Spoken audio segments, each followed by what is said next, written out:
أعوذ بالله من الشيطان الرجيم. بسم الله الرحمن الرحيم.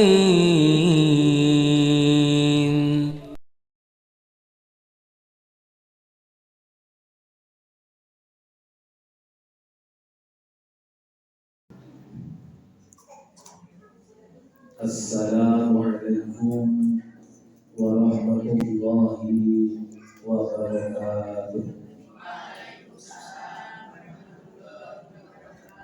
السلام عليكم ورحمة الله وبركاته. Waalaikumsalam. الحمد لله رب العالمين الذي أنزل السكينة في قلوب المؤمنين ليزدادوا إيمانا مع إيمانهم. أشهد أن لا إله إلا الله وحده لا شريك له وأشهد أن محمدا عبده ورسوله لا نبي بعده. اللهم صل وسلم على نبينا محمد وعلى آله وأصحابه أجمعين. وقال الله تعالى في كتابه الكريم: أعوذ بالله من الشيطان الرجيم. وما آتيتم من ربا ليربو في أموال الناس فلا يربو عند الله وما آتيتم من زكاة تريدون وجه الله فأولئك هم المضعفون. صدق الله العظيم. Terima kasih pun pengurus pengawasan Masjid Al-Maghfirah Al-Mustaghfirin yang dilakukan rahimahullah. Saya akan salawatan itu Al-Maghfirah mirip-mirip dengan Mustaghfirin. Jadi apa? Pengajiannya tak bernama atau punya nama? Nopo Asakina, nopo Jamiatus Sakinah, nopo pokoknya pengajian Ibu Masjid Al-Mustaghfirin. Apalah artinya sebuah nama? Jadi nama itu ya dua kali. Jadi tidak boleh menyederhanakan nama. Simbol saya itu memberi nama saya kan bagus banget ya. Saya betul. Saya betul. Besok artinya. Tidak, pokoknya Bismillah, mudah-mudahan yang terpuji yang diridhoi oleh Allah, begitu ya. Gitu, kalau ibu-ibu kalau mau cari nama untuk anak atau cucu ya, kalau ini ya cucu ya, untuk cucu atau anak yang berikutnya, dan itu carilah nama yang terbaik. Nah ini nanti ada Pak dialog atau pertanyaan itu boleh ya, Bapak Ibu yang kagungan penggalian, ada masalah, ada pertanyaan, bahkan kalau ada gugatan boleh menggugat. Karena kan konsumen gugatan ya, masyarakat sudah gugat, itu seperti gugat ya, dibantul itu ya laporan Bapak Ibu ya. Dari rata-rata sudah ya pada umumnya, bantul kayaknya yang paling tinggi untuk ini kota atau bantul Pak? Oh kota ya. Tapi kejadian di kota juga banyak. Apa kejadiannya? Emak-emak itu, ibu-ibu itu menggugat suaminya minta diceraikan. Kalau itu yang kurang ajar sih kan. Kok ada itu? Jadi emak-emak ya, ibu-ibu ini, istri-istri ini, ya istri-istri itu menggugat suaminya ke pengadilan agama minta diceraikan. Hak talak itu kan ada di suami ya. Kalau suami itu menceraikan, kalau istri itu bisanya gugat cerai. Nah kalau ada istri menggugat cerai suaminya, ini salah atau benar? Tergantung kalian nopo. Kalian cek-cekan Ya, kita perlu melihat lebih detail masalahnya apa dulu ya. Ternyata di Jogja ini, kenapa istri berani menggugat cerai suaminya? Karena sudah banyak suami-suami yang tidak tanggung jawab dengan keluarganya. Kenapa itu terjadi? Betul. Kok betul? Itu betul lagi. Boten, boten maling aku. Kenapa itu terjadi? Karena banyak suami-suami yang sudah terjerat pinjol dan judol. Nah, tema kita sore ini kan tentang pinjol ya Pak ya. Nah, tentang riba lah secara umumnya. Saya nggak tahu tiba-tiba mintanya tentang persoalan riba. Nah, coba. Jadi banyak istri-istri yang ditinggal oleh suaminya, ditinggal dari tanggung jawab suaminya, karena suaminya terpengaruh karena pinjaman online. Itu masalah serius loh Bu. Pinjaman online itu betul-betul serius efeknya bagi kehidupan ekonomi keluarga. Kita sedang meneliti. Ini akan saya kaitkan dengan Aisyah, program Aisyah itu kan ketahanan keluarga. Bagaimana membangun ketahanan keluarga. Nah, kami akan melihat sistem manajemen keuangan seperti apa yang mampu mendorong ketahanan keluarga.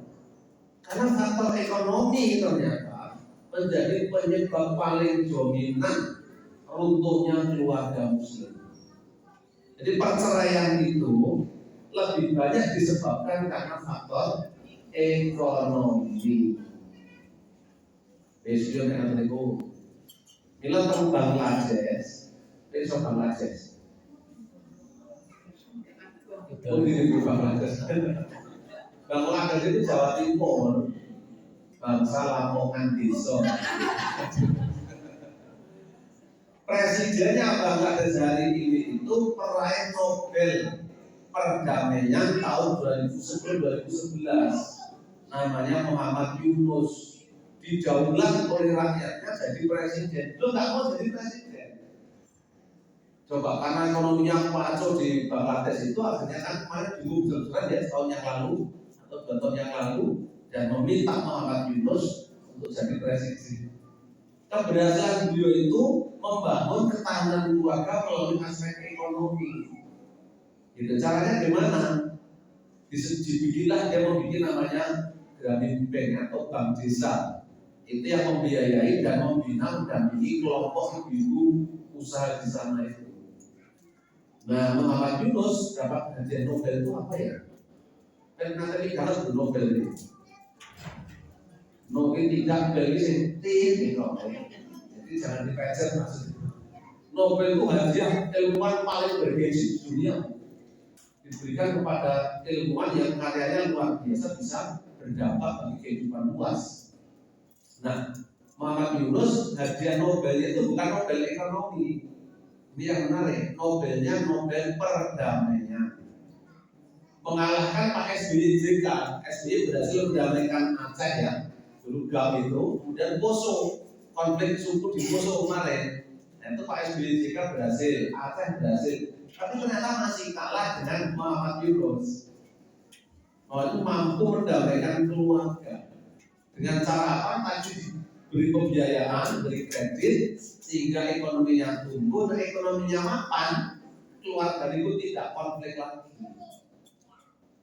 Jadi kembali persoalannya kan karena konflik keluarga sampai ke perceraian itu lebih banyak karena faktor ekonomi. Nek miskin, keluarga itu nek miskin, pun itu gampang juga. Pun toh, mbak kamu udah semangat cuita, gitu. Dan suara kali saya dan bahas bel.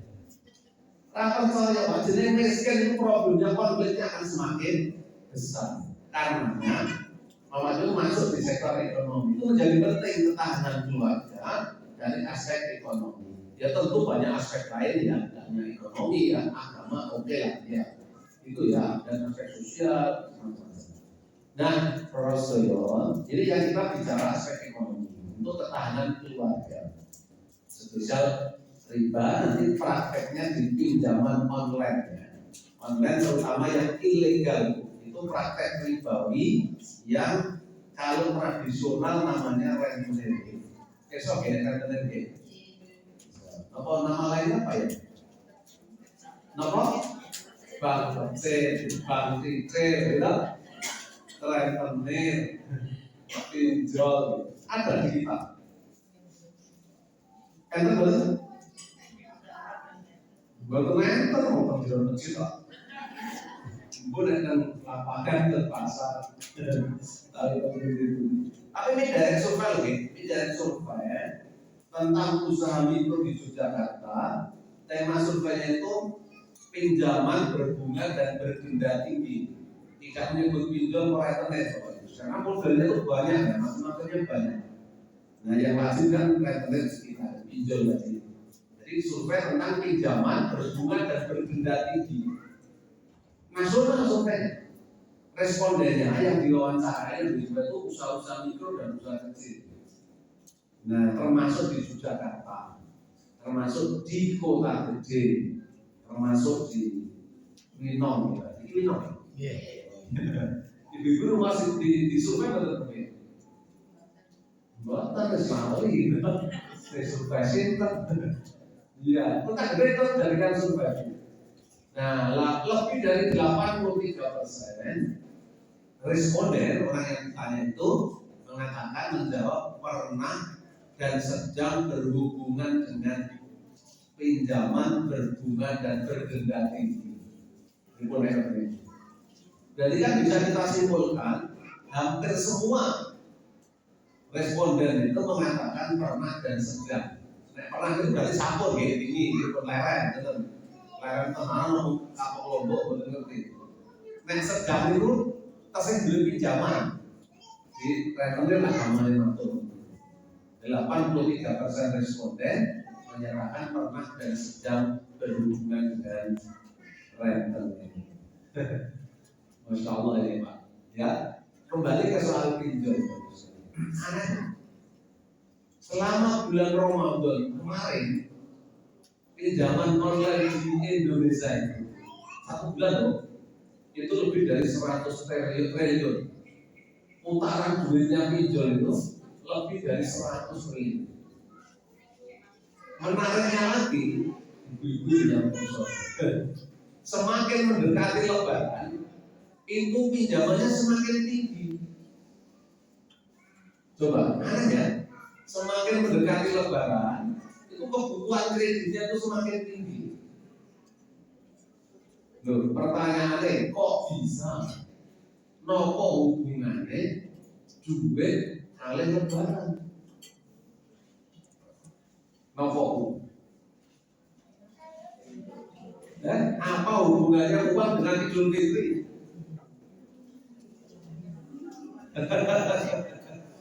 Apa kalau tidak pegang uang tidak jadi Lebaran? Apa Lebaran tidur pergokan di rumah cair gitu? Kan apa banget? Aneh tuh. Entah ibu-ibu itu nek bulan Ramadan tambah kirim nopo saya boros. Ini jangan gimana? Nek Ramadan tambah kirim nopo boros.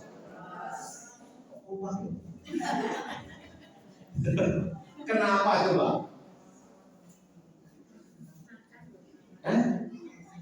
Saya harga iman. Orang mau kali kok, kayak bulan Ramadan tiga besok. Kedai loh itu. Ramadan itu malah ngirit. Nek bojoku lho niku ngirit pokoknya. Wah, besok anak angger jam 5 terus diirit jam masjid capek. Asal betul. Malah seneng dia Pak Tamir ya.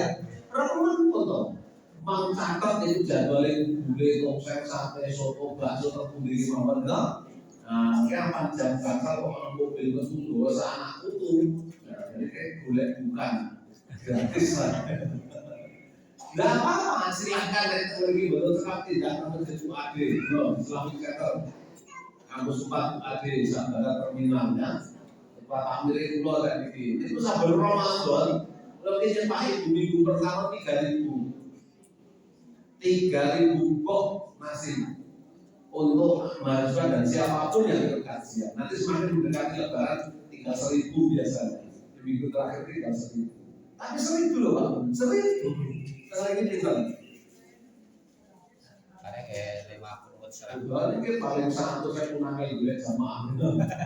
Saya mau mulai itu paling sering dari jamaah. Duh, berarti harusnya ya kita ini ngirit Ramadan itu ngirit untuk urusan konsumsi. Tapi Rasulullah itu pengeluarannya di bulan Ramadan memang tambah kata. Kagum nopo, sedekah. Jadi Nabi itu mengurangi konsumsi, menambah sedekah. Kita ini tetap mengurangi sedekah, menambah konsumsi. Untuk Ramadan bisa tambah kurang, nyatanya kan sama malah tambah lembu. Ya Allah, betul. Bila kami ya masyarakat ekonomi syariah sebelum Ramadan kurang seminggu atau 5 hari ya, itu soal ke Bank Indonesia. Salah satu pesannya itu menarik. Mestinya memang masjid-masjid itu diberi sosialisasi ya tentang persoalan konsumsi, sehingga di bulan Ramadan tidak semakin konsumtif. Jadi problem kita karena semuanya konsumtif, akhirnya di bulan Ramadan umumnya harga-harga pada naik. Apa istilahnya harga naik itu? Bahasa Wino. Namanya inflasi. Itu bahasa Wino apa bahasa Wino? Nah, inflasi harga, kenaikan harga itu salah satu faktor terberatnya karena orang-orang pada beli barang yang sama. Kalau permintaan yang tinggi, harganya akan naik. Kalau selain namanya nah oleh sebab itu Bapak Ibu, selama bulan Ramadan itu ya mestinya keinginan kita untuk semakin belanja itu berkurang. Karena kemauan kita, niat kita untuk bersedekah semakin tinggi. Nah di kita ini belum ya, sebaliknya, jadi malah datanya semakin mendekati Idul Fitri, permintaan kredit pinjol tambah oke. Mila banyak orang habis lebaran kudu senang bahagia itu. Kalau Rasul mensunahkan kita untuk berbahagia di hari lebaran, ini malah dosa stres. Apa nopo? Apa Bu? Kenapa kalau cepat beli mau? Dan betul bingung ya, saya nyaur utang. Dosa senang lebaran, terus mikir utang, jangan bangsul kayak gitu lagi. Atau gini, maksudnya yang dulunya. Nah, sekarang kita coba cek di surat Ar-Rum ayat yang ke-39. Ada yang hafal?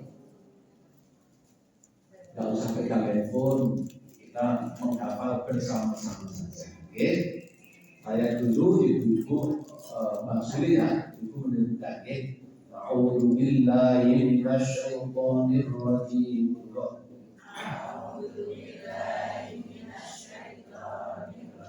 Bismillahirrahmanirrahim. Wa ma ataitum min riba liyarbua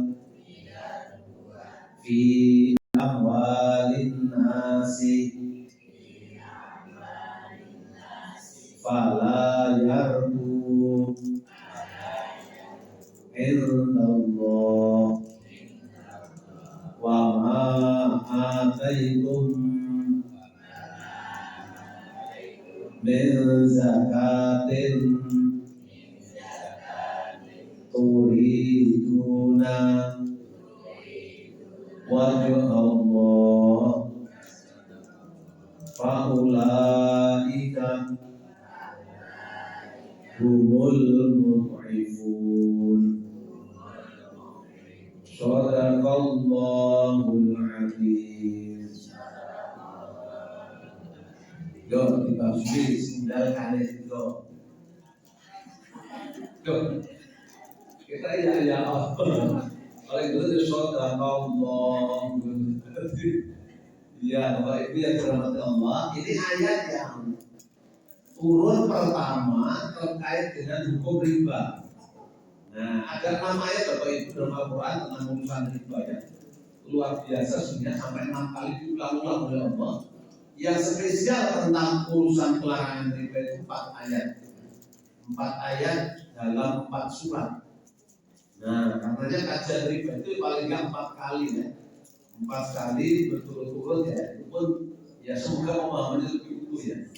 Kalau mau sepisah teman-teman itu benar-benar saja ya, bahwa itu sampai setengah jam sekawan 20 menit ya. Nah, jadi mudah-mudahan paling nggak ini memberi dorongan tambahan pengertian ya Bapak Ibu Saudara Ambilun terkait dengan persoalan riba itu. Secara bahasa riba itu berarti az-ziyadah atau an-nama, tumbuh, bertambah atau berkembang. Mau riba secara bahasa dari bahasa apa? Nama? Ini kan jamanya betul ya? Oh betul. Riba itu secara bahasa dari kalimat apa? Az-ziyadah atau an-nama atau ar-rubah. Artinya apa? Tumbuh, bertambah, berkembang. Secara istilah riba itu berarti penambahan pada harta pokok tanpa ada sebab yang bisa dibenarkan penambahan itu terjadi. Karenanya jumhur ulama, umum ulama menetapkan bunga pinjaman masuk kategori riba. Setuju betul? Bunga pinjaman masuk kategori riba. Setuju betul? Setuju ya alhamdulillah. Betul ya betul nopo-nopo. Kalau saya mungkin riba gitu dengan siapa? Gitu. Fatwa Majelis Ulama Indonesia di tahun 2005, dan 2005 yang lalu menetapkan haramnya bunga pinjaman berapapun bunga itu, berapapun jasa itu masuk kategori riba yang diharamkan. Halaman Majelis Tasjid dengan Pusat Muhammadiyah di 2006 menghukumi yang sama bahwa bunga pinjaman masuk kategori riba yang diharamkan. Batul Masail NU menghukumi lebih rendah dengan makruh atau subhat. Nah, makruh itu tapi kok tidak usuliyahnya, kok tidak usul fikihnya. Namanya perkawis makruh itu berarti makruh tahrim. Makruh tahrim itu cenderung ke kiri, cenderung haram daripada ke kanan halal. Ya, jadi sebaiknya perkara makruh, barang makruh ditinggalkan. Lebih-lebih yang bunganya besar. Kalau bunga kecil masih diperdebatkan oleh sebagian ulama. Nek bunga besar tadi sejenis bunganya apa tadi? Rentenir, bunganya pinjol, ya itu jelas ulama sepakat bulat bahwa rentenir berbunga besar, apalagi kemudian berdenda besar itu diharamkan. Wa halallahu al-bai'a wa harrama riba. Allah menghalalkan jual beli dan mengharamkan riba. Al-Baqarah 275. Nah, karena tadi tema kita tentang rentenir, maka rentenir pasti, saya bisa berani memastikan, pasti ya masuk kategori hukum riba yang diharamkan. Nah, kamu kok prakteknya banyak di masyarakat kita. Bapak Ibu, tambahan yang muncul dalam transaksi kredit atau pinjaman itu ulama memasukkan ke dalam kategori riba qardun.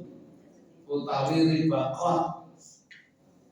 Rasul ngendika kullu qardin jara naf'an fahuwa riba. Setiap kredit, setiap pinjaman yang mensyaratkan pengembalian berlebih, maka kelebihan itu masuk riba qard. Contoh, jilid 10 juta, sesuk yang mundurke dadi 11 juta. Ribanya berapa? Ribanya rinten 1 juta. Tambahan yang muncul dipersyaratkan oleh yang memberi pinjaman, ya, maka masuk kategori riba qard. Yang kedua, tambahan itu bisa muncul akibat keterlambatan membayar. Misalnya saya ini tanggal 17 kedai lunasi, kedai bayar, kok boten saged bayar. Biasanya terus muncul tambahan baru. Rapopo Bu, lewat dulu besok ya misal, bulan ngajeng ya misal, tahun ngajeng ya misal, gitu. Neng, Pak Dokter Soe, pengalaman gitu. Neng, nah, itu. Nek pulang sesuk sak menten, nek pulang ngajeni mulai sak menten, nek tahun ngajeni mulai sak menten. Niku jenenge apa? Jenenge apa? Denda. Denda atau penalti, denda keterlambatan membayar. Bahasa fikihnya tambahan karena keterlambatan itu disebut dengan riba nasi'ah atau riba nasah. Ada berarti tadi ada dua jenis riba ya. Yang pertama tadi riba apa? Riba apa? Nasi'ah. Yang kedua nasi'ah atau nasah itu yang sama. Tapi yang pertama tadi apa? Qard. Nah, riba qard. Yang kedua riba nasi'ah. Riba nasi'ah itu juga ada yang disebut dengan istilah riba jahiliyah. Karena memang praktek zaman jahiliyah dulu begitu. Nah, para saudara, angel ya, karena di kita ini, di zaman konvensional itu nggak bisa bayar tepat waktu, umumnya kena denda, atau pasti kena denda. Padahal Quran itu berbeda gitu. Wa in kana dzurratin fanadiratun ila maisarah. Jika orang yang meminjam itu tidak bisa bayar, tidak bisa mengangsuh, tidak bisa lunasi, fanadiratun ila maisarah, maka berilah waktu tangguh sampai dia mampu bayar kembali. Wa antasadaqu khairul lakum in kuntum ta'lamun. Kalau kamu sedekahkan saja, itu menjadi kebaikan bagi kamu jika kamu mengetahui. Apa nono wong boten saged bayar kredit kan ngikhlaske. Mampu toh? Mungkin susah banget tutup gitu. Jaga kayak jasa. Tentu atau ada mungkin sebenarnya. Nah, terus jadi itu praktek riba nasah atau nasi'ah ya, atau riba jahiliyah. Prakteknya pada zaman kejadian seperti itu. Sebelum saya lanjutkan, masih ada waktu 10 menit. Ada yang mau menggugat, bertanya, menyampaikan unek-unek? Belum ada. Oke, alhamdulillah. Semoga tidak ada. Oh ada. Syaratnya satu ya Bu. Jangan yang sulit-sulit. Jangan. Monggo. Karena kita di dalam wilayah, kalau kita menyimpan dana di bank itu kan mendapatkan keuntungan itu katanya lagi masuk riba. Sementara kita tuh kalau uang di rumah ya seperti itu. Pokoknya kita tidak ke bank supaya aman lah. Iya. Tapi satu sisi itu katanya riba. Nah, satu sisi lagi kalau uangnya banyak mungkin banyak. Iya. Tapi kalau uang kita cuma sedikit, kadang-kadang dipotong pajak aja udah habis lama-lama. Pajak dan di admin. Ya admin biar Habis. uang kita nggak bertambah, tapi itu akan berkurang.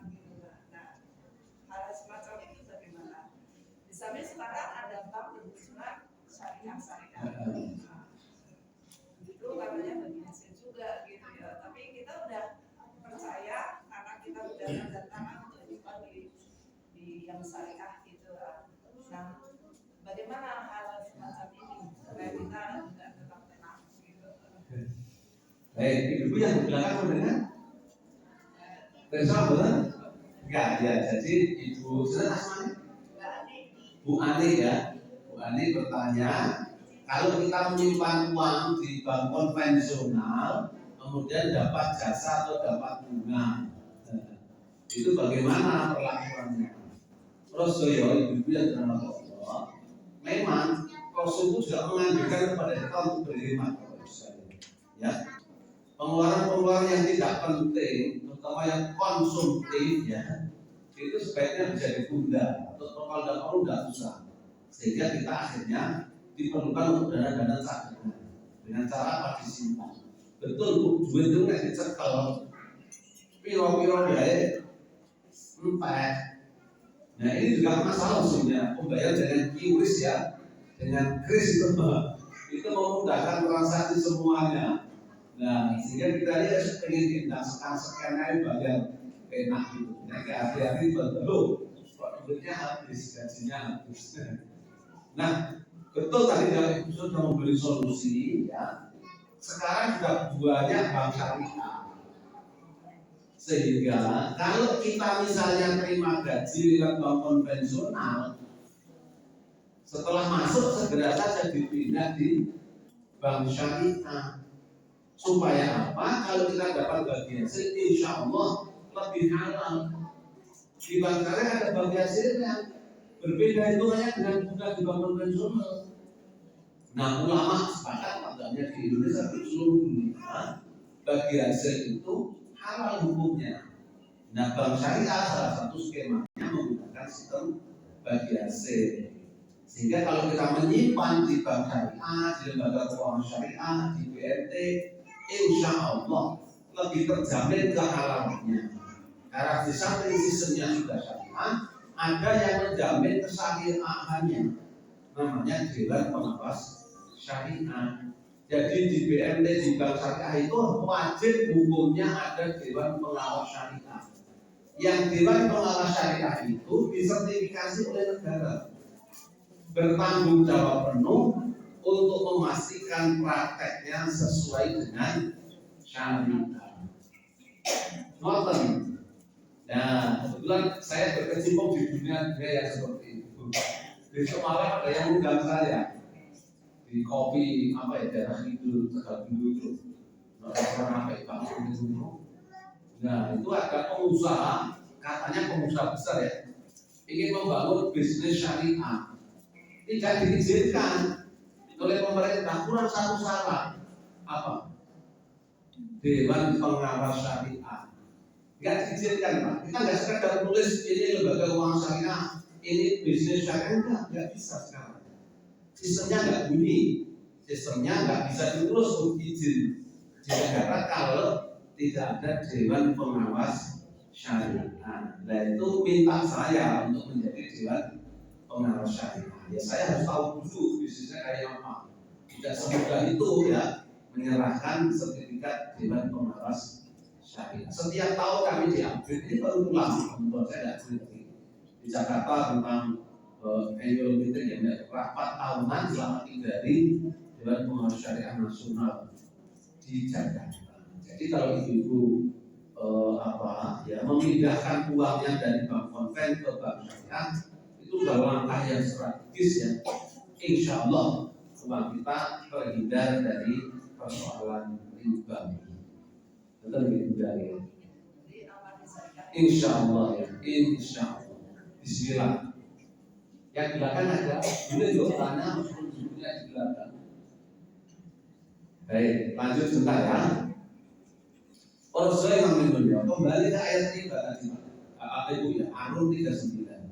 Apa yang kamu berikan kepada orang lain, pinjaman ribawi itu dari niatnya ditolong amal ini.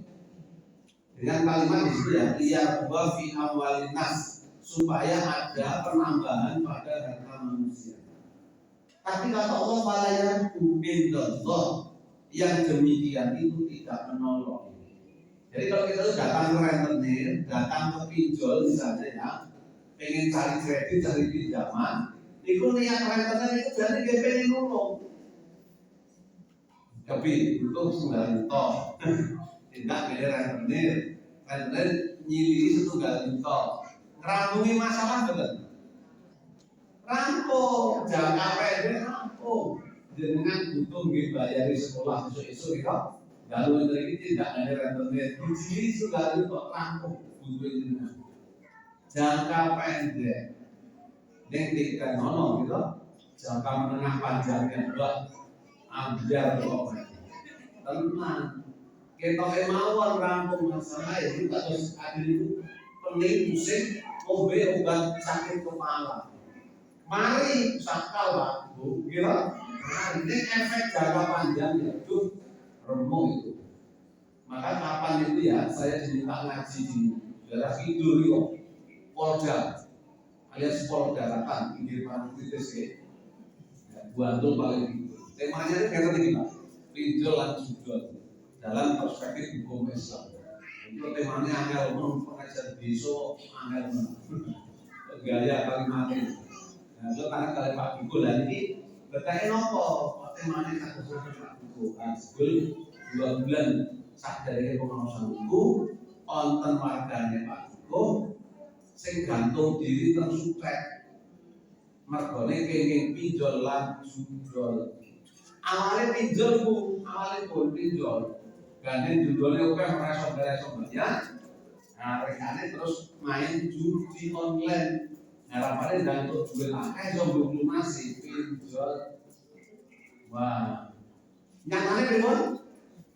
Tambahan biar tak ngomah, tak ngalas, kehilangan bojo, kehilangan nyowo. Kapan ya saya lihat televisi berita di TVRI? Itu kalau pagi setelah olahraga itu ya, selalu itu jam 6 itu sampai setengah 7 lah di depan TVRI itu. Sambil ngopi, sambil baca, gitu, ngopi. Biasanya begitu kebiasaan saya. Seminggu 3-4 kali lah.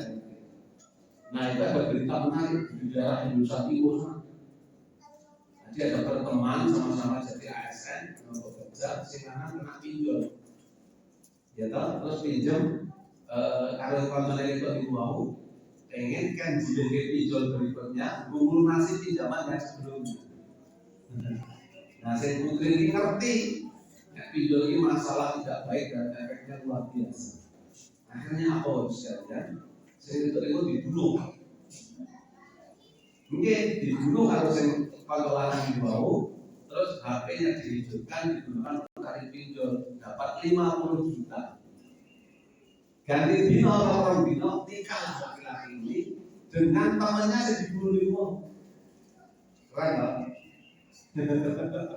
Gara-gara pinjol, coba tega membunuh temannya sendiri, menikahi teman yang bunuh, coba. Tapi bagi jam kemudian digelandang oleh polisi. 50 juta sekali, jadi gelap, jadi buta hati, coba. Jadi memang efeknya besar sekali urusan dengan riba begini. Oleh Allah di Al-Quran ini hanya disebutkan dengan kalimat falayatu.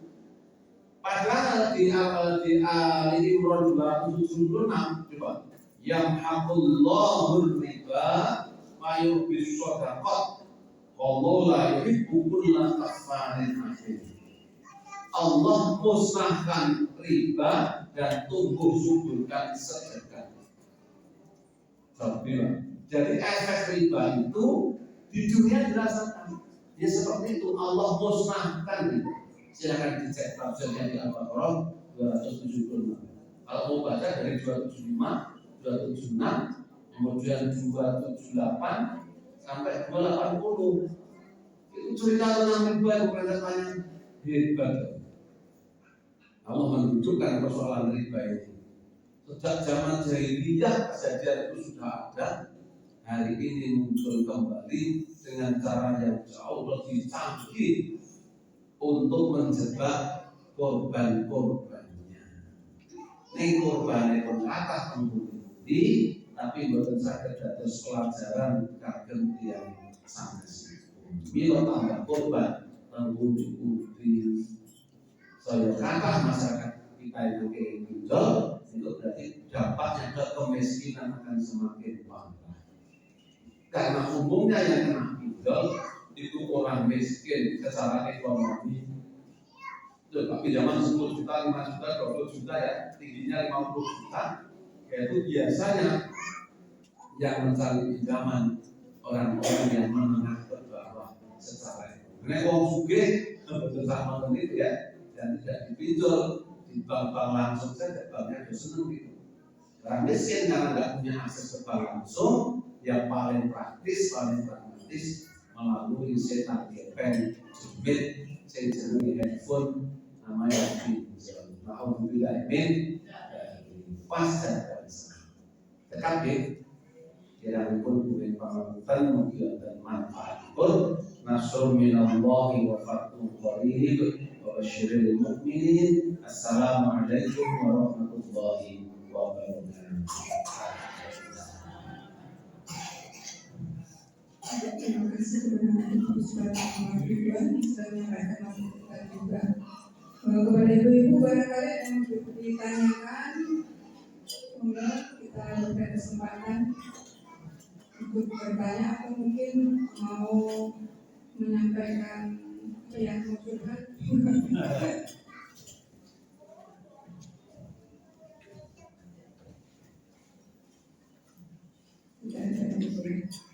Saya sedih bertanya. Kalau saya tadi karena pinjam tadi, ini karena memang kebutuhan, tapi kadang-kadang juga karena keinginan yang di luar kemampuan. Karena sekarang kan memang godaan atau iming-iming dari lingkungan itu sangat tinggi ya, kalau kita tidak tahan ikut-ikutan gitu ya. Nah, jadi minjam itu bukan karena kebutuhan tapi karena keinginan. Mungkin ada Pak tips atau ya untuk menahan diri atau seperti apa untuk supaya tidak terjebak pada tindakan. Kasih. Bagus ini pertanyaan. Bagaimana supaya kita tidak terjebak dalam pinjaman riba? Banyak aspek ya. Satu, tingkatkan pemahaman kita terhadap persoalan-persoalan itu. Atau bahasa keren itu tingkat literasi. Soal literasi. Literasi siswa itu nyambel itu. Literasi. Jadi tingkat pemahaman. Survei pemerintah menunjukkan memang kita masih rendah tingkat literasi umat Islam di Indonesia ini terhadap persoalan-persoalan ekonomi Islam dan keumatan, termasuk persoalan riba. Kenapa masih rendah? Karena tema-tema pengajian yang seperti ini tidak populer. Tidak banyak yang mampu atau mau menyampaikan. Karena risikonya berat, nggak populer. Jadi risiko disengiti kalau jamaah. Gitu, wah mantel kalau pakai juga ya. Ya terus jadi haram kok tabunganku bisa kira, jadi haram kok pinjaman. Jadi kurang populer. Gitu. Tapi bagi saya tidak, saya ambil sikap di sini. Saya akan menyampaikan ini dimanapun pengajian saya, temanya seputar ekonomi, muamalah, maliyah begini. Kalau tafsir ya berarti tafsir ayat-ayat ekonomi dalam Al-Quran. Jarang yang mengumpan itu, malah nggak ada. Saya terlibat ya, kami lakukan diskusi dalam penulisan tafsir At-Tanwir dengan Pusat Muhammadiyah spesial ayat ekonomi. Nggak ada yang mau ambil Pak. Beberapa tempat Bu, itu sudah sampai Al-Baqarah 215 tafsir ayat ekonomi kan. Di Masjid Mataram ini akan pagi, di Masjid Darul Husna itu setiap minggu kedua, di masjid saya sendiri Sabtu terakhir, di Masjid Al-Ikhlas itu akad kedua pagi, kemudian di Masjid Al-Qamar Gowo, di Masjid Al-Qamar banyak. Saya urutkan ayat-ayat yang terkait dengan iktisodiyah, terkait dengan ekonomi. Ternyata menarik kalau dikupas, gitu supaya pemahaman kita ini semakin hari semakin baik. Kenapa sholat kita semakin baik? Karena tingkat pemahaman kita tentang sholat sudah baik. Dari dulu sejak kita ngaji awal, di doktrin pokoknya sholat gitu kan. Nah doktrin tentang soal ribawi jarang kita gunakan. Karena jarang, khutbah jarang. Nah sehingga saya ambil posisi di situ. Ya mau sih kayak besok pagi di Gunung Kidul pengajiannya tidak soal ekonomi Pak, ya tidak apa-apa. Karena sekaligus peresmian mantap muslim husnul khotimah. Kalau cocok dengan tema ekonomi, kalau tema ekonomi ngajak hidup, kok ini ngajak mati. Tidak apa-apa ya, saya ya insya Allah masih bisa tema-tema. Ngoten, tapi pada umumnya kita semangat itu supaya pemahaman kita semakin baik. Itu Bu ya, satu tingkat. Yang kedua, memang harusnya masjid itu juga bergerak. Masjid memberikan alternatif bagi jamaahnya yang membutuhkan pinjaman. Kenapa jamaah kita itu terjebak ribawi? Kan selain pemahaman yang rendah, sekaligus tidak ada alternatif kalau mau pinjam. Nah, aku nek butuh bayar sekolah yang jenis terpundi. Apa tidak? Kan segala takwir, tentang ini. Mboten apa kanthi jilid angel gitu. Saya membakar model Pak, model begitu di masjid saya, di masjid Al-Iqra, di masjid Al-Qamar, nanti sebentar Darul Husna, di sekitaran JEC, infaknya JEC, kita kelola bersama untuk dipinjamkan. Tidak nambah apapun, nggak boleh Pak. Nggak ada nambah bagasi, belum kita terapkan bagasi. Untuk orang miskin, akadnya akad sosial, akad dari akadul hasan, sosial mengembalikan pokoknya saja. Tapi peminjam wajib ikut pengajian sebulan sekali di masjid. Kita membina itu, dan terus saya tulis ya. Mudah-mudahan lah ya 2 tahun lagi bisa maju guru besar untuk urusan yang seperti ini, gitu. Memang saya sejak awal fokus kalau kayak menu-menu tadi lah di Bangladesh. Itu ya Bu ya. Jadi masjid harus bergerak menyiapkan alternatif bagi kebutuhan jamaah yang mendesak, kebutuhan jamaah yang segera terpenuhi mencukupi. Nah yang terakhir dari aspek kita sendiri ya. Kadang-kadang kita ini memang nggak bisa milah-milah ya mana kebutuhan mana keinginan. Antara need and want itu nggak jelas. Butuh atau pengen. Nah butuh itu cirinya apa? Butuh dia jadinya untuk memenuhi kebutuhan pokok kita. Nah tidak pakai itu bermasalah dengan keberlangsungan hidup kita. Itu namanya kebutuhan. Nah keinginan itu lebih faktor eksternal, terprovokasi oleh lingkungannya. Kenapa kita naik ngopi itu misalnya ya di bapak-bapak itu ngopi ini naik kafe orang yang ngantringan. Nopo bedanya kopi yang kalian kopi kafe? Nopo bu?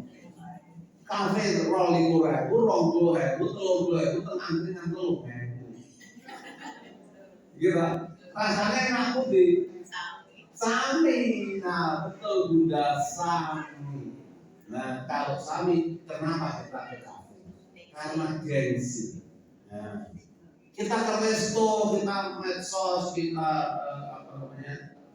sosial media, kita kemana-mana. Itu kan jajannya panganan podo mawon. Podo. Lalu kenapa kita datang ke sana kemana? Itu ya karena persoalan sosialita, gitu. Foto-foto, masuk ke IG, masuk ke grup, dan jika profil, gitu. Nah, sehingga bisa cerita kalau konconnya, cerita aku wis tahu, Rona aku wis tahu. Nah memang aku tidak apa-apa. Yang jadi masalah ketika kita tidak ada. Itu juga sekedar mengikuti keinginan. Itulah nafsu. Quran yang mengatakan inna nafsa la ammaratun bisu, sak temune nafsu itu akhirnya mesti elek. Wong nafsu kok. Ngoten nggih. Nah, tidak rasional. Betul itu tidak ya. Ya itu